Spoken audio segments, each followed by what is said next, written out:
Okay. We ship our bike from Penang, Malaysia to Indonesia, and we had to take the flight to reach to Indonesia. It took us 5 days for our bike to reach, and we reached Indonesia a day in advance. In immigration of Indonesia, we had to explain what we are doing, why we are going to Indonesia for 10-15 minutes, actually for both of us. And then we got to Indonesia. In Indonesia, we rode different islands, started from Medan in Sumatra.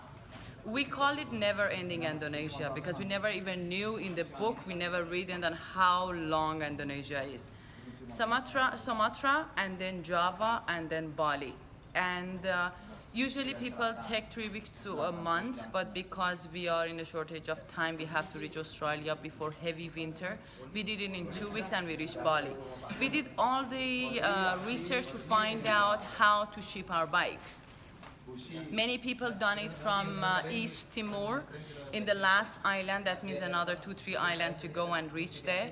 But the problem is no one could find a proper agent to do that. And all the local bikers from Indonesia, BMW, everybody, the owners from Medan, they all suggested us that to do it from Bali because you can find the professional companies to do that. We checked with our friends as well, which they shipped the bike. Unfortunately, their bike took 1.5 months to reach when they're supposed to reach in 2 days because the custom in Australia, they found snail in the container. It's crazy and it's really important how do you wash the bike and clean the bike. We use smoked garage in Bali. Like 4-5 workers work in each of us bike to clean it, but again we spend 2 days ourselves to clean each and every screw and do that. And when you see the bike, I never seen our bike so clean before, even when we bought it. The company that we use is a professional company which has base in Surabaya, which is in Java, and Bali.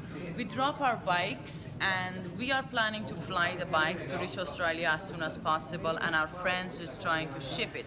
With shipping, we'll get 3 weeks. With flying, it will take 2 days.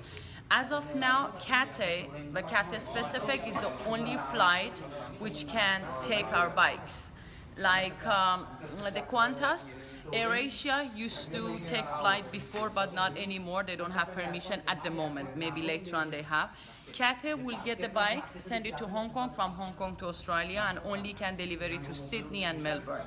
And for us, gonna cost around $3,000 per bike, which we found it quite expensive, but it's worth 2 days of reaching to Australia. And for the shipping, is the same price or maybe little cheaper than even sending from Timor. Is around $750 to send it to Brisbane, and around $950 to $1,000 to send it to Darwin. And shipping will go from Bali to Singapore and from Singapore there, and we got guarantee from this guy there will be no snail, going to be proper packaging for everything. Not only the bike, all our saddlebags, panniers, we open them, we wash each and every clothes, wrap, pack, and put it back. Riding gears completely washed, and the shoes, everything. The only thing is like we just become holiday in Indonesia for the Ramadan, and everything is shut here for 10 days. Here in this warehouse, they want to keep our bikes. They want to keep it for 10 days, and the BMW Bali gonna come and remove the front wheel for us, because then the bike goes down and will be a little cheaper for flying them. Bless you.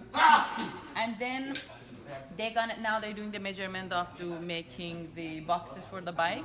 We remove everything, even the mirror, everything that we could just bring the height down, because how to do the measurement for the flight is height, then the width and the weight, and all this thing is really important. And we're just bringing the front wheel, removing the front wheel to come down.